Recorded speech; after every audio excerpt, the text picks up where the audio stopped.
नाज़रीन अस्सलाम वालेकुम। सियासत टीवी के खुसूसी प्रोग्राम खबर ख्याल में आपका खैर मकदम है। मैं मोहम्मद रियाज अहमद और मेरे साथी नईम मुजाहिद। अस्सलाम वालेकुम। हमेशा की तरह आपके सामने अहम खबरें लिए हाजिर हुए हैं। नाज़रीन, जैसा कि आप जानते हैं कि हम जो खबरें आपके सामने पेश करते हैं वो कल के अखबारात की सुर्खियाँ बनती हैं। न सिर्फ सुर्खियाँ बनती हैं बल्कि उन खबरों को इलेक्ट्रॉनिक मीडिया गैर मामूली अंदाज में नश्र करता है। इसी तरह सोशल मीडिया पर ये खबरें वायरल होती हैं। बहरहाल नाज़रीन, जहाँ तक खबरों का सवाल है, आज की जो खबर यानी आपको हम सुनाने जा रहे हैं, जिस पर हम तबसरा करेंगे, बहुत ही भयानक खबर है। और मैं समझता हूँ कि इस खबर ने सारे हिंदुस्तान को एक गम में मुब्तला कर दिया है और रंजो अलम की लहर सारे हिंदुस्तान में फैल गई है। आप ये भी अच्छी तरह जानते हैं कि आज 1 बजकर यानी दोपहर 1 बजकर 38 मिनट पर अहमदाबाद में एक ऐसा हादसा पेश आया, यानी तैयारे का हादसा पेश आया, जिसमें ये कहा जा रहा है कि फिल वक्त जो सवार थे लोग उसमें 242 वो तमाम के तमाम अपनी ज़िंदगियों से महरूम हो गए। और ये तैयारा जिस इलाके में गिरा यानी मेडिकल हॉस्टल यानी डॉक्टरों के हॉस्टल पर गिरा, उसके नतीजे में भी कई हलाकतें हुई हैं। तो बहरहाल ये खबर सारे हिंदुस्तान को मगबूम कर चुकी है। और आपको ये भी बता दें कि इस तैयारे के हादसे के बारे में ये कहा जा रहा था कि ये तैयारा जैसे ही उड़ान भरा 5 मिनट के अंदर मिड डे कॉल वसूली ही और उसके बाद खामोशी छा गई। और उसके बाद कहा जा रहा है कि तकरीबन 825 फीट वो बुलंदी पर था तैयारा। और ये भी कहा जा रहा है कि तैयारे की वजह ये भी हो सकती है कि ऑप्टिमम टेक ऑफ जो स्पीड होती है वो एक परिंदा टकराने की वजह से कम हो गई थी। वो जो पायलट्स थे वो उस स्पीड को बरकरार नहीं रख सके, जिसके नतीजे में तैयारा में दौरान यानी परवाज ही आग लग गई और वो एक मेडिकल हॉस्टल में जा गिरा। और नतीजे में आप देखेंगे कि 242 यानी 232 तो मुसाफिरीन थे और 10 जो अरकान अमला थे बशमुल पायलट वो अपनी जिंदगियों से महरूम हो गए। और ये भी कहा जा रहा है कि उसमें गुजरात के साबिक चीफ मिनिस्टर विजय भाई रूपानी भी सफ़र कर रहे थे। वो अपनी बेटी के पास वो लंदन जा रहे थे। और जैसे ही खबर आम हुई, वज़ीर आज़म नरेंद्र मोदी ने भी ऐलान कर दिया कि वो गुजरात पहुंच जाएंगे। तो हमारे ये प्रोग्राम तक हो सकता है कि गुजरात पहुंच गए होंगे। लेकिन आपको एक बताते हैं कि जनाब Faiz Ahmed Kidwai, head of the directorate general of civil aviation ने AP न्यूज़ एजेंसी को बताया कि एयर इंडिया फ्लाइट नंबर 171 जो कि एक बोइंग 787 है, दोपहर 1 बजकर 38 मिनट पर उड़ान भरी और सिर्फ 5 मिनट में मेघानी नगर रिहायशी इलाके में वो गिर पड़ी। तो बहरहाल जैसा कि मैंने आपको कहा है कि वज़ीर आज़म ने बहुत ही गहरे दुख का इजहार किया, रंज का इजहार किया और वो पहुंच भी रहे हैं। तो हम चलते हैं नईम मुजाहिद की तरफ और पूछते हैं कि इस तरह के जो वाक़यात हुए हैं, कहा यह जा रहा है कि किसी परिंदे के टकराने की वजह से, ऑप्टिमम स्पीड कम होने की वजह से यह हादसा पेश आया और कुछ और वजूहात भी बताई जा रही है। तो आप तक जो इत्तलात आई हैं वो क्या है? देखिए रियाज साहब, सबसे पहली बात तो ये है कि ये जो हादसा पेश आया है वो बड़ा ही अफसोसनाक है। जी जी। जिसमें मैं समझता हूँ कि अभी तक किसी के बचने की उम्मीद नहीं है। अब बात जैसा आपने बताया कि कुछ और परिंदा के टकरा जाने से या फिर और कुछ वजूहात की जो बात की जा रही है, फिल वक्त हमें उस पर तवज्जो देने से ज़्यादा वहाँ जो हादसा हुआ है उस पर तवज्जो देने की ज़रूरत है। जो लोग ज़ख्मी हुए हैं उन्हें बचाने की ज़रूरत है, उसके बारे में गौर करने की ज़रूरत है। तहक़ीक़ाती एजेंसियाँ जो हैं वो अपना काम करेंगी। जी जी। लेकिन एक खबर भी आपने बताया है कि साबिक़ चीफ मिनिस्टर जी हाँ जी हाँ जी उसमें सवार थे विजय रूपानी। क्या उनके अफराद अब ख़ानदान की जानिब से इसकी कोई इत्तला दी गई है या तस्दीक की गई है या तरदीद की गई है? जी जी जी। अब तक जो इत्तलात आ रही हैं उनके बारे में कहा जा रहा है कि वो भी तैयारे में सवार थे, लेकिन उनका एक PA का एक बयान आया है और उसकी कोई तस्दीक नहीं हो सकी है। यानी जो ज़राए हैं, ज़राए से ये इत्तलात मिल रही हैं कि वो उस तैयारे में सवार नहीं थे बल्कि दूसरे तैयारे में सवार थे। बोर्डिंग पास वगैरह ताहम हाँ जी जी, ताहम अब तक उस सिलसिले में सिविल एविएशन ने कोई वजाहत नहीं की है। बोर्डिंग पास तो बताया जा रहा है कि वो सवार हुए थे, बोर्ड हुए थे। तो बरखा कोई बात ही नहीं है उसमें। जी जी। लेकिन मैं अभी तक इसकी सरकारी तौर पर तौसीक़ नहीं हुई है। जैसा कि आपने कहा कि वज़ीर आज़म नरेंद्र मोदी पहुँच रहे हैं, अमित शाह ने भी टेलीफोन पर वहाँ के चीफ मिनिस्टर से बातचीत की है। लेकिन ये कह सकते हैं कि बड़ा दुख के साथ कह सकते हैं कि अफसोस का मुकाम है कि बड़े पैमाने पर लोगों की जानें ज़ाया हुई। जी जी। और एक बात बताता हूँ कि जहाँ तक 242 अफराद का हलाकतों का सवाल है, तो उसमें जो मुसाफिरीन हैं 169 यानी 169 जो हैं वो हिंदुस्तानी बाशिंदे हैं, और 53 जो है वो ब्रिटिशर्स हैं, यानी ऐसे लोग जिन्हें बरतानवी शहरियत भी मिली। वो हो सकता है हिंदुस्तानी नज़ात बाशिंदे होंगे या बरतानिया के भी हो सकते हैं। और इसके अलावा एक कनाडा का एक शहरी है, और पुर्तगाल के एक नहीं बल्कि 7 अफराद उसमें सवार थे। तो जुमला जो देखेंगे 242 हो रहे हैं, लेकिन ग्राउंड में जो हलाकतें में, यानी मेडिकल हॉस्टल में, डॉक्टर हॉस्टल पर ये जब तैयारा गिरा, तो ये कहा जा रहा है कि उसमें कम से कम 20 हलाकतें हुई हैं। लेकिन वहाँ के जो रेस्क्यू वर्कर्स है उन्होंने कहा कि अब तक मुकाम वाक़या से 30 से 35 लाशें बरामद हुई हैं। देखिए, ये सुना जा रहा है कि मरने वालों की तादाद 300 तक पहुँच चुकी है। अच्छा, यानी ज़मीन पर भी और जी हाँ, सब मिला के। लेकिन सरकारी तौर पर इसकी तौसीक़ नहीं की गई है। तो हम देखते हैं, सरकारी तौसीक़ का इंतज़ार करते हैं, मगर जो भी हुआ मैं समझता हूँ ये अच्छा नहीं हुआ। कई लोग उसमें मारे गए हैं। जी जी जी। मैं समझता हूँ कि हिंदुस्तान के बड़े हादसात में ये भी एक हादसा है। हाँ जी, 1988 में भी इसी तरह का हादसा गुजरात में पेश आया था, जिसमें काफ़ी हलाकतें हुई थी। तो आपने बहुत अच्छी बात याद दिलाई, और हम कि कौन से हादसात हुए हैं इस बारे में भी बात करेंगे। लेकिन नाज़रीन, आपको बता दूं कि जहाँ तक इंसानियत का सवाल है, वज़ीर-ए-आज़म नरेंद्र मोदी से लेकर तमाम रियासतों के चीफ मिनिस्टर्स ने, तमाम सियासी कायदीन ने, रेवंत रेड्डी ने, जी जी, मल्लिकार्जुन खड़गे, अच्छा जी जी, राहुल गांधी, जी जी, तमाम लोगों ने, और आलमी सतह पर जो कायदीन हैं उन्होंने भी इज़हार ताज़ियत किया है। पूरी दुनिया में मैं समझता हूँ कि इसकी गूंज सुनाई दे रही है। और आप देखिए, अल जज़ीरा जैसे जो न्यूज़ चैनल है उसमें बहुत ही वाज़ेह तौर पर इस खबर को शाये किया है। और वैसे समझता हूँ कि 242 अफराद, जैसा कि नईम ने कहा कि हो सकता है कि 300 अफराद अगर अपनी ज़िंदगियों से महरूम हो जाते हैं, तो ये बहुत ख़तरनाक बात है। लेकिन जहाँ तक इंसानियत का सवाल है, देखिए कि इसमें आपको बता दूँ कि जो बच्चे हैं और बालिग जो अफराद थे, या बालिग मुसाफिरीन थे, उनकी तादाद भी 217 बताई जा रही है, जबकि 11 बच्चे भी इसमें सवार थे। जी जी।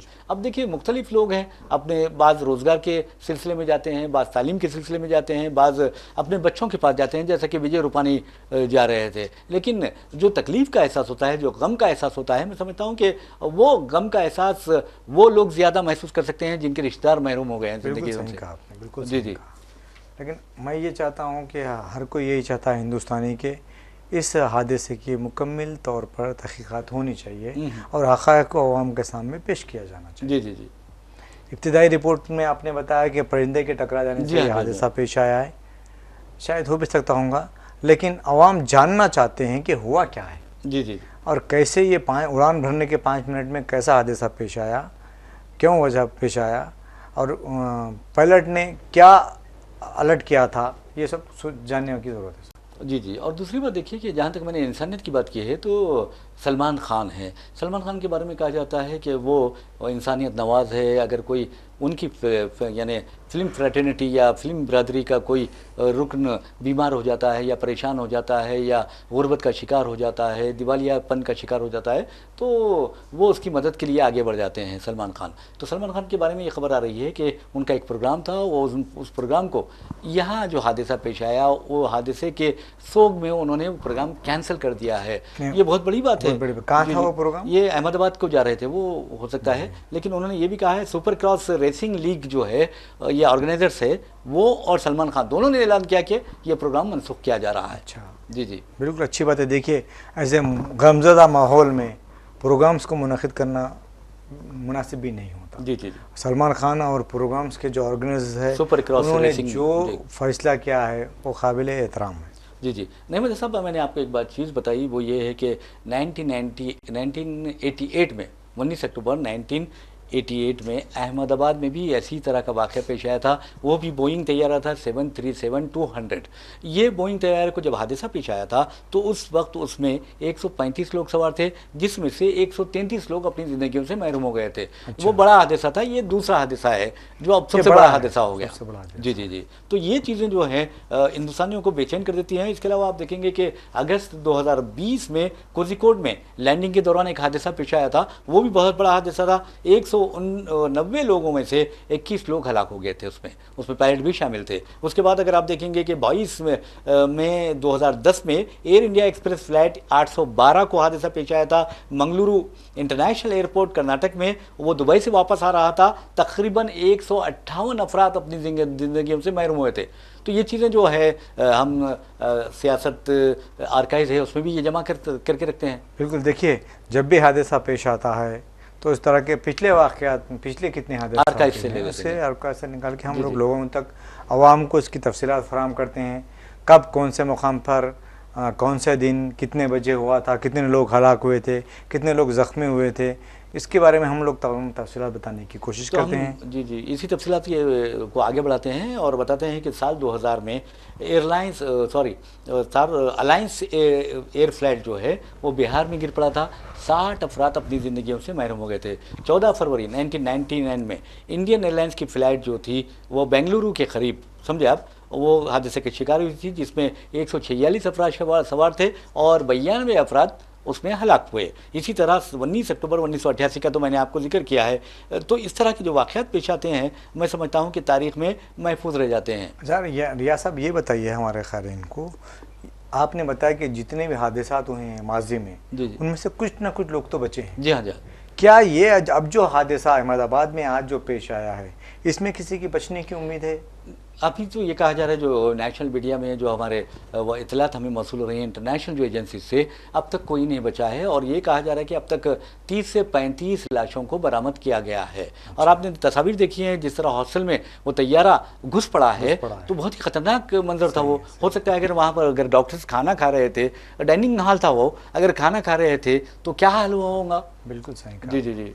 आपने कब हादसा कब बताया? 1:38 पर यह हादसा पेश आया दोपहर। तो मैं समझता हूँ कि जो हॉस्टल था उसमें बहुत से डॉक्टर्स कॉलेज को गए होंगे या लंच का टाइम ड्यूटी भी गए होंगे। जी जी, नो हॉस्टल था पता जी हाँ। तो वो भी बहुत और भी लोग शायद बच सकते थे उसमें।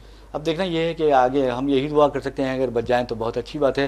लेकिन देखिए जहाँ तक इंसानियत का सवाल है, लोग रोज़गार के लिए, तालीम के लिए जाते हैं। माँ बाप के ख्वाब होते हैं कि हमारे बच्चे जाकर आला तालीम हासिल करें, वहाँ पर कुछ कमाएं, अपनी ज़िंदगियों को सजाएं संवारें। लेकिन इस तरह के जब हादसात पेश आते हैं तो ये सब खुद अल्लाह की तरफ से होता है। जी जी। अब इंसानी गलती जहाँ तक है अब उसका पता चलेगा कि किसकी गलती किसकी है। देखिए फिल वक्त इस पर सियासत करने के बजाय जी हाँ जी हाँ जी, मैं समझता हूँ कि इंसानी हमदर्दी करने, बिल्कुल बिल्कुल बिल्कुल, जो भी होगा वो बाद में देखा जाएगा, तहकीकात की रिपोर्ट सामने आएंगी, उस पर बात होगी। लेकिन फिल वक्त तो अब तमाम लोगों को सियासत से बलात्कार होकर लोगों की हमदर्दी के लिए या जो जिन लोगों हलाक हुए हैं उनके अरकान ख़ानदान को ताज़ियत पेश करने की जरूरत। जी जी जी। अब हो सकता है कि राहुल गांधी भी जाएंगे वहाँ पर हादसे का जायजा लेने के लिए, जिस तरह वज़ीर आज़म पहुँच रहे हैं। देखिए राहुल गांधी कायदे अपोजिशन है। जी जी जी, एक बड़े ओहदे पे फायज है। जी हाँ जी। मैं समझता हूँ कि छोटे छोटे वाक़यात पर वो पहुँच जाते हैं, ये तो बहुत बड़ा वाक़या है। तो लेकिन उन्होंने कहा कि वज़ीर आज़म का कहना था कि मेरे पास इस वाक़े के बारे में रद्दमल इज़हार करने के लिए अल्फाज नहीं है। बिल्कुल सही कहा। जी जी जी, क्योंकि इतना बड़ा हादसा होने के बाद मैं समझता हूँ कि तो बहरहाल एक और ख़बर की जानिब हम चलते हैं। लेकिन उस खबर का ताल्लुक़ आपको बता दूं कि रियासत तेलंगाना से है।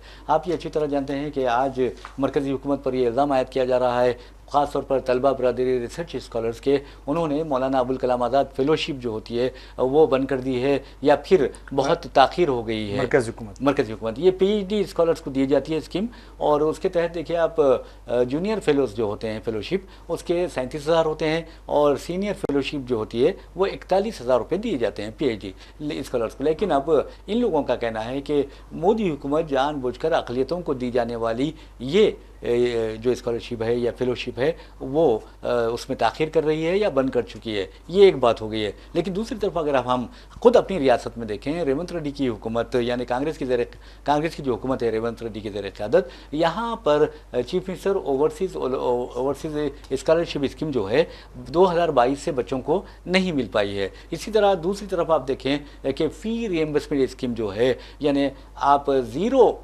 फ्री जो रहता है वो ज़ीरो फ़ी जो दाखिले होते हैं और तलबा की फ़ीस हुकूमत वो अदा करती है।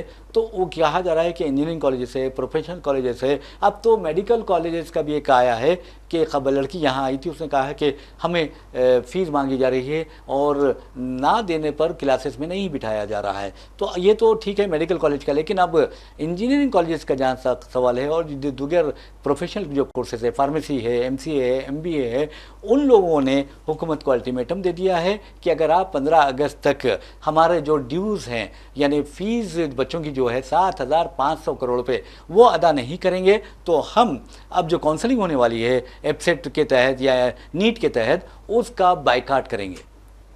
रही बात आपकी कि पहले हम मौलाना अबू कलाम आज़ाद फेलोशिप पे बात करते हैं। सबका साथ सबका विकास का नारा जो है वो खोखला साबित हो रहा है। जी जी। वज़ीर आज़म हो या फिर मरकज़ी वज़ीरा जो बार बार ये कहते हैं कि बीजेपी की मरकज़ी हुकूमत जो NDA की हुकूमत है उसका नारा है कि सबका साथ सबका विकास। नारा सुनने में तो अच्छा है, लेकिन जहाँ तक अमल की बात है उसके खौल और फाल में तज़ाद पाया जाता है। जी जी, खौल और फाल में तज़ाद पाया जाता है। बिल्कुल सही कहा आपने। देखिए 2014 तक कांग्रेस के ज़ेर क़यादत UPA हुकूमत थी, उसमें माइनॉरिटी का बजट 4,500 करोड़ रुपए था। जी जी। और उसमें मुस्लिम बच्चों की तालीम के लिए स्कॉलरशिप्स दी जाती थी या फिर फेलोशिप वगैरह जो मुख्तलिफ तरीक़ों से हौसला अफजाई की जाती थी बच्चों की। लेकिन आज 2025 चल रहा है। जी जी।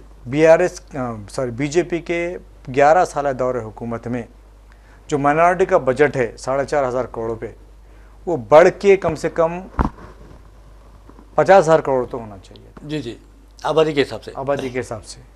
लेकिन अफसोस के साथ ये कहना पड़ता है कि उसमें कोई इजाफा नहीं हुआ मगर कम हुआ है। जी जी। बच्चों के बात ये बात की जाती है कि मुसलमानों को तालीमी और माशी तौर पर मुस्तकम किया जाता है, किया जाना चाहिए, नई स्कीमें लाई नहीं जानी चाहिए, सतह गुर्बत से ऊपर उठाने की बात की जाती है, लेकिन जो पॉलिसियाँ और स्कीमात बनती हैं उसमें मुसलमानों को नज़रअंदाज किया जाता है।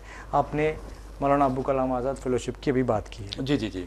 और अब यहाँ उसके साथ तेलंगाना की भी आपने फीस रिइंबर्समेंट की बात की है, तो मैं आपको बता दूँ 2 दिन पहले तेलंगाना हुकूमत के एजुकेशन डिपार्टमेंट ने, स्कूल एजुकेशन डिपार्टमेंट ने तालीमी कैलेंडर जारी किया है।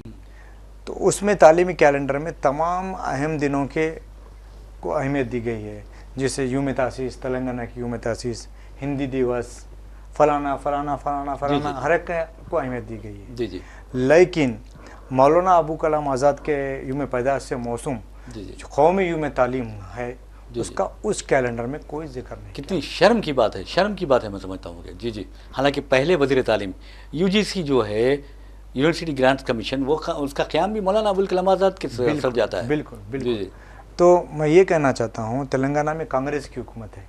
आपको याद होगा कांग्रेस पार्टी ने इलेक्शन के दौरान माइनॉरिटी डिक्लेरेशन का भी ऐलान किया, जिसमें अक़लियती तलबा को तालीमी फ़वाइद पहुँचाने के लिए तोहफ़ा तालीम मौलाना अबू कलाम आज़ाद के नाम से स्कीम का ऐलान किया गया था। जब कांग्रेस पार्टी को यह मालूम है कि तालीम के मामले में मौलाना अबू कलाम आज़ाद के नाम से एक स्कीम का ऐलान किया गया है, और ये जो 11 नवंबर है वो कौमी सतह पर का ऐलान किया गया था, तेलंगाना की हुकूमत ने नहीं किया।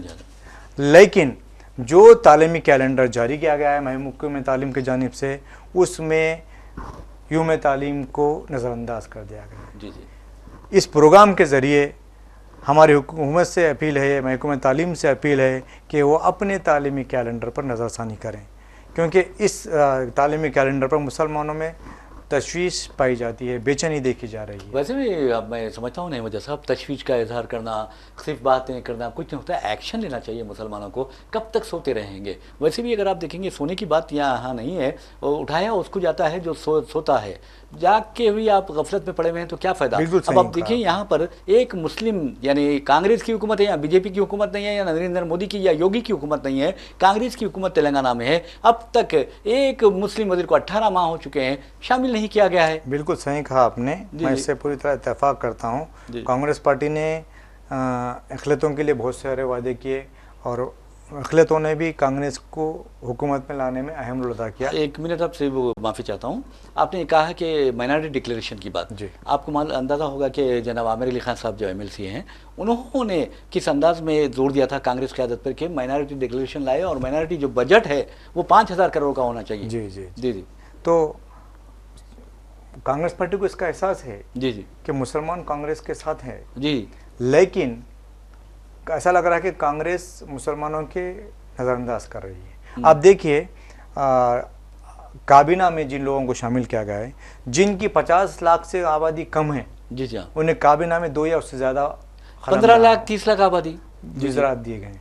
यहाँ तक कि ब्राह्मण तबके को भी नुमाइंदगी दी, उसकी जी हाँ। मामूली आबादी है, उसको भी नुमाइंदगी दी गई है। लेकिन मुसलमानों की 50 लाख से ज़्यादा आबादी है, बावजूद उसको नज़रअंदाज किया गया है।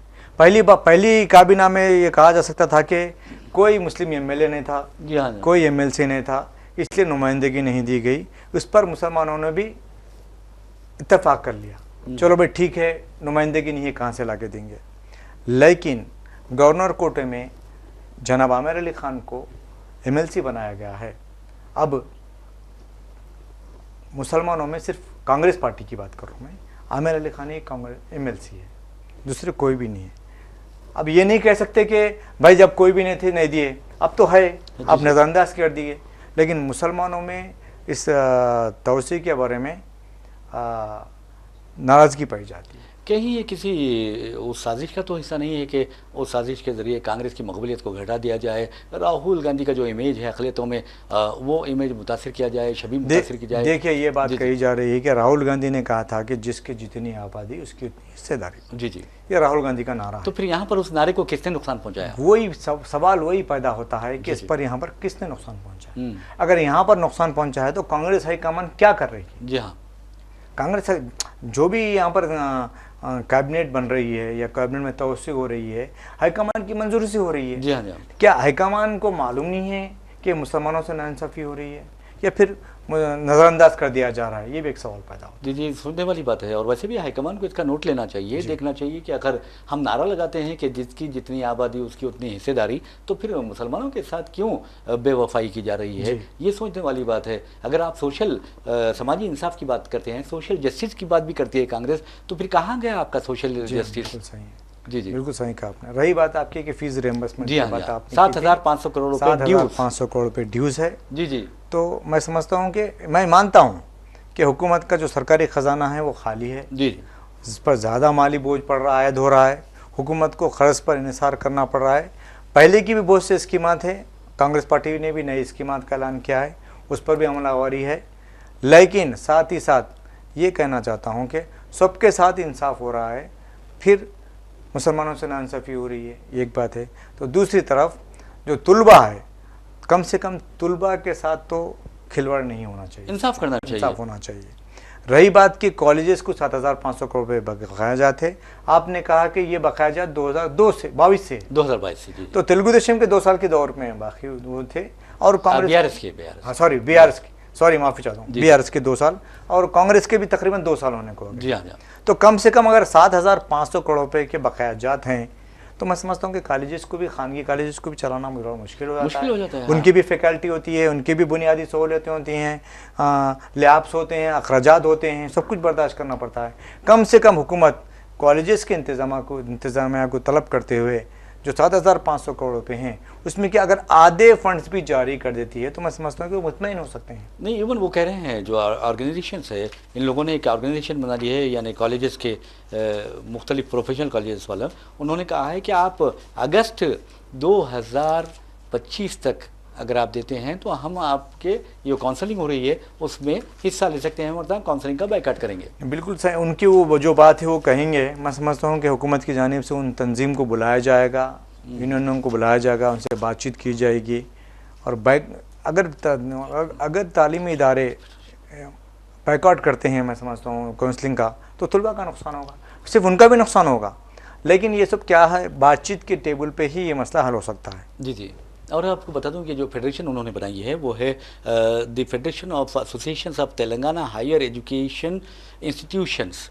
ये ऑर्गेनाइजेशन उन्होंने बनाई है। बहला नाज़रीन, एक और खबर की जानिब चलते हुए हम अपना प्रोग्राम खबर ख्याल इख्तिताम को पहुँचाते हैं और ख़बर इंतहाई अहम है और आलम इस्लाम ख़ास तौर पर आप देखेंगे मशरिक़ वस्ता में हालात किस कदर करवट लेने वाले हैं आने वाले दिनों में, वो अल्लाह ही बेहतर जानता है। लेकिन जो अमरीकी अखबारात हैं उन्होंने दावा किया है कि इसराइल ईरान को कभी भी निशाना बना सकता है और ईरान के पर हमले के ज़िमन में इसराइल ने अमेरिका को पेशगी इत्तला भी दे दी है कि we are going to attack Iran, तो हम ईरान पर हमला करने जा रहे हैं। लेकिन यह हमला कब होगा ये कहा नहीं जा सकता, हो सकता है घंटे भी लग सकते हैं, हो सकता है कि मिनट्स भी लग सकते हैं। लेकिन ये कहा जा रहा है कि अमेरिकी हुकूमत ने यानी ट्रंप इंतज़ामिया ने मशरिक़ वस्ता में जो हमारे जो उसके फ़ौजी अड्डे हैं उसके और जो शहरी हैं मुक़ीम हैं वहाँ पर, उनके लिए एडवाइजरी जारी की है कि जो शहरी है अमेरिकी वो वापस आ जाएँ। और इसके अलावा जहाँ तक फ़ौजियों के अरकान ख़ानदान हैं उनसे कहा गया है कि वो फ़ौजी अड्डों से रज़ाकाराना तौर पर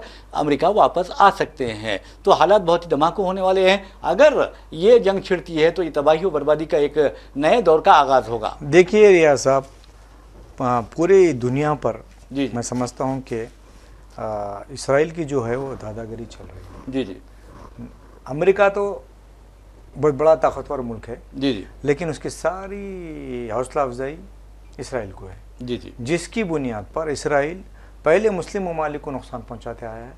अब अमेरिका भी इसमें बराबर का शामिल है। जी जी, अब ईरान एक ऐसा ताकतवर मुल्क है जी, उसको दबाने के लिए, क्योंकि दूसरे शायद इस्लामी ममालिक झुक सकते हैं जी जी, लेकिन जो ईरान है वो झुकने के लिए तैयार नहीं है, जी जी, तो उसे फौजी कार्रवाई के ज़रिए नुकसान पहुंचाने की शायद एक कार्रवाई हो सकती है, कोशिश हो सकती है। इसीलिए अमेरिका ने एडवाइजरी जारी की है और अखबारात ने भी ये बताया है कि इसराइल ने अमेरिका को इसका ये तल्ला दे दी है। मैं ये कहना चाहता हूँ कि जब हिंदुस्तान और पाकिस्तान के दरमियान तनाव पैदा हो गया था तो एक नहीं 17 मरतबा ट्वीट किया था डोनाल्ड ट्रंप ने और बार बार ये कहा था कि मेरी वजह से जंग टल गई है और लाखों लोग मरने से बच गए।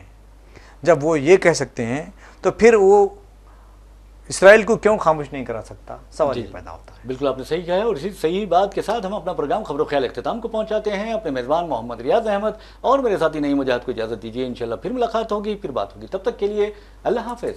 अल्लाह हाफिज़।